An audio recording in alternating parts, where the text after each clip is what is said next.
Hello sir, how are you? First of all,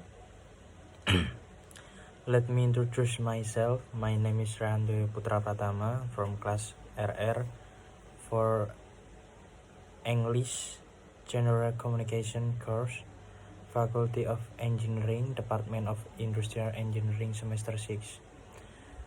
I like interacting with many people. I also like meeting new people. This is closely related to my routine activity.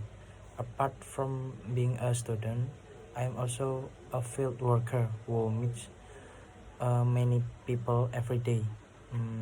English for general communication has really helped me in a number of ways, from understanding the language, speaking accent, and so on. From this department, I also learn many things that are universal, and also I am very grateful to have a lecturer who guide me patiently, educate well, always give detailed understanding. So I feel very lucky because I can apply the knowledge given by you properly good.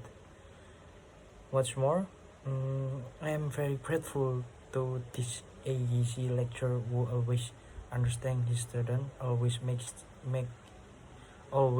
it easy, especially is giving grades. Good luck sir, thank you. In close, I would like to thank to Mr. Noval as the course lecturer and classmate. See you at the top. Thank you. Assalamualaikum warahmatullahi wabarakatuh. Matur nuwun sir.